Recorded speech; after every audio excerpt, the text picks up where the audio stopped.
हमें नहीं मालूम था कि लोग FIA इमिग्रेशन के हाथों इतने तंग थे। हमें तो यही था कि पंजाब पुलिस के हाथों बहुत तंग हैं, इनकी करप्शन और बदनवानी की वजह से तंग हैं। भट्टी साहब, ये वीडियो हमारी तकरीबन 3 मिलियन से ऊपर जा चुकी है। मुझे ताज्जुब हुआ कि लोगों के इतने मसाइल हैं, मुझे भी कॉल्स आ रही हैं। स्टूडेंट वीज़ा लोगों के पास मौजूद है, एडमिशन यूनिवर्सिटी ने दिया हुआ है, टिकट मौजूद है, फीस जमा करवा दी है, सब कुछ मौजूद है। माँ ने जेवर बेचे हैं, किसी के बाप सब्जी फरोश है, उन्होंने अपनी जमा पूंजी और बड़े बहुत सारी अनगिनत स्टोरीज हैं। लाहौर FIA इमिग्रेशन लोग जाते हैं तो कहते हैं जी हमें पैसे दो नहीं तो ऑफलोड कर देंगे, ये लोगों का कहना था। फिर अली चंगेजी संधू साहब जो कि हाई कोर्ट के वकील हैं, इसने केस किया और फिर अदालत ने फैसला दे दिया कि ये बच्चे जा सकते हैं। लेकिन हमसे लोगों ने बड़ा राब्ता किया कि चंगेजी साहब का नंबर चाहिए, हमें भी ऑफलोड किया गया, हमसे इतने पैसे लिए गए हैं। मैं तो हैरान हो गया कमेंट्स पढ़ के, लोगों की कॉल सुन के कि पूरे पाकिस्तान के साथ लाहौर एयरपोर्ट ने फ्रॉड किया है, पैसे मांगे हैं, 2 नंबरी की है। लेकिन चंगेजी साहब ने ये मुद्दा दुनिया के सामने रख कर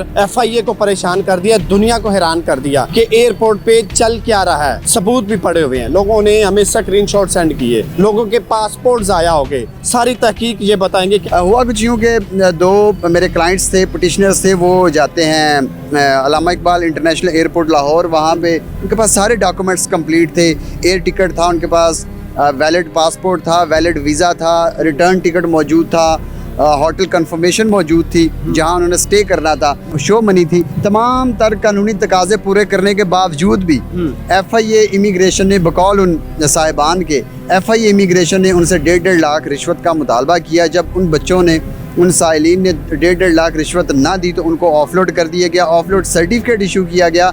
अलमिया ये है कि ऑफलोड सर्टिफिकेट के अंदर मेंशन करना चाहिए था कि ये इलीगैलिटी है, ये that has been committed on the part of the petitioners. वो ऐसा कोई मेंशन नहीं किया गया, बल्कि अनलॉफुल अथॉरिटी या FIA इमिग्रेशन इस तरह के अल्फाज लिखे गए थे, कोई रीज़न नहीं मेंशन की गई थी। इन शॉर्ट ये है, हम लाहौर हाई कोर्ट आए, लाहौर हाई कोर्ट में हमने पिटीशन फाइल की। वो जस्टिस जवाद जफ़र साहब हैं, उनके पास समाअत के लिए मुकर्रर हुई। 4 दिन के अंदर अंदर उन्होंने फैसला कर दिया और उसमें DG FIA को हमने पार्टी बनाया, FIA इमिग्रेशन के डायरेक्टर को, उसके बाद जो कंसर्न्ड ऑफिसर था FIA इमिग्रेशन का जिसकी ड्यूटी लाहौर एयरपोर्ट पर थी, उनको बुलाया। फिर वो आए, उन्होंने अपनी रिपोर्ट जमा करवाई अदालत के हुक्म के मुताबिक, और उसमें कोई रीजंस वगैरह मेंशन नहीं की गई थी किसी किस्म की भी। सबसे पहले मैं बताऊंगा कि इस पिटीशन के अंदर जज साहब ने हमारी जो प्रेयर थी उसके मुताबिक FIA इमिग्रेशन को ये हुक्म सादर किया है कि इन जो पिटिशनर्स हैं, जो साइलिन हैं, इनको आपने रोकना नहीं है। जो भी कानूनी तकाजे हैं वो पूरे अगर ये कर रहे हैं या करते हैं या कोई मिसिंग है तो वो पूरे कर दें। उसके बाद ये बाहर के मुल्क जा सकते हैं, इनको आपने रोकना नहीं है, इनका फंडामेंटल और कॉन्स्टिट्यूशनल राइट है। उसके बाद आते हैं जो आपने बात की है। भट्टी साहब, ये वीडियो हमारी तकरीबन 3 मिलियन से ऊपर जा चुकी है। मुझे ताज्जुब हुआ कि लोगों के इतने मसाइल हैं, मुझे भी कॉल्स आ रही हैं। किसी का कहना है कि स्टूडेंट वीज़ा लोगों के पास मौजूद है, एडमिशन यूनिवर्सिटी ने दिया हुआ है, टिकट मौजूद है, फीस जमा करवा दी है, सब कुछ मौजूद है। माँ ने जेवर बेचे हैं, किसी के बाप वो सब्जियां बेचने वाला है, सब्जी फरोश है, उन्होंने अपनी जमा पूंजी और बड़े बहुत सारी अनगिनत स्टोरीज हैं। वो उन्होंने अपने पैसे मैनेज किए, बच्चे 2 नहीं 4 5 दफ़ा FIA इमिग्रेशन ने ऑफलोड किया है। अच्छा। एक और बड़ी इंपॉर्टेंट चीज़ मुझे आश्कार हुई इन तमाम, क्योंकि अपनी नौयत का ये वाहिद केस है, इसको किसी ने इस तरह टेका भी नहीं किया आज तक FIA इमिग्रेशन के खिलाफ। तो मुझे एक और चीज़ पता चली, कुछ लोगों ने ये कहा कि FIA वाले, मसलन क्लाइंट गया, वो कहता है कि मैं लाहौर एयरपोर्ट पे गया तो मुझे यही साहिब, जो गालिबन जुनैद इनका नाम है, इन्होंने कहा जी आपके पास रिटर्न टिकट मौजूद नहीं है। उसने कहा जी मैं तो जॉब के लिए जा रहा हूँ, तो जॉब पर्पज़ के लिए तो मुझे ज़रूरत नहीं है कि मैं रिटर्न टिकट लगाऊँ साथ। उन्होंने कहा जी नहीं आप ले के आए टिकट। उन्होंने कहा जी चले मैं ले आता हूँ। कहते जी ले के आए, उसके बाद अगले प्रोसेस आपको बाद में बताएंगे। उसने कहा जी अभी भी कोई प्रोसेस रहता है? अच्छा। उसने कहा जी वो बाद में बताएंगे। जैसे ही वो बंदा घर आया, उसको ऑफलोड कर दिया गया। जैसे ही वो घर आया, 2-3 इंटरनेशनल नंबर से, बकौल उस बंदे के 2-3 इंटरनेशनल नंबर से उसको मैसेजेस आए हैं, ठीक है जी हम आपकी FIA के साथ डीलिंग करवा देते हैं, 1.5 लाख 2 लाख। आपको पता है जो पंजाब पुलिस है, FIA है, या और भी जो पुलिस वगैरह है या गवर्नमेंट के डिपार्टमेंट्स हैं, उनका सबसे बड़ा मसला ये है, उनके लिए तो खूबसूरती ये है, वो जब भी रिश्वत की बात करते हैं वो डायरेक्ट आपसे बात नहीं करेंगे, या कैश लेंगे या 3-4 बंदे ऐसे अंदर डालेंगे कि आप वो सबूत कोई छोड़े ही ना उस बदनवानी का, उस रिश्वत का, कि आप एंटी करप्शन में या डिपार्टमेंटल इंक्वायरी की तरफ कोई एप्लीकेशन मूव करें।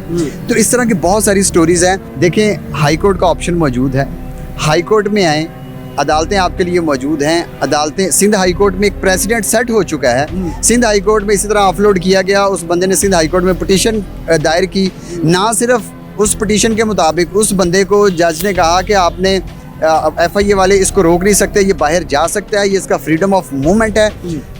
इसके अलावा उसकी जो रिटर्न टिकट थी, ये जितना भी उसका माली नुकसान हुआ था, जज साहब ने ऑर्डर दिया कि आप वो माली नुकसान भी FIA वाले उसको पे करेंगे। और FIA वालों ने उस बंदे को ना सिर्फ टिकट्स पे की बल्कि उसको बाहर भी जाने दिया, और जो जो उसने माली नुकसानात उसने अंदर टेकअप किए थे उसकी बाबत FIA ने सब कुछ पे किया अदालत के अंदर। तो लोगों से मैं यही कहूँगा कि अदालतें मौजूद हैं, हर बाप के ऊपर भी एक बाप बैठा होता है ना।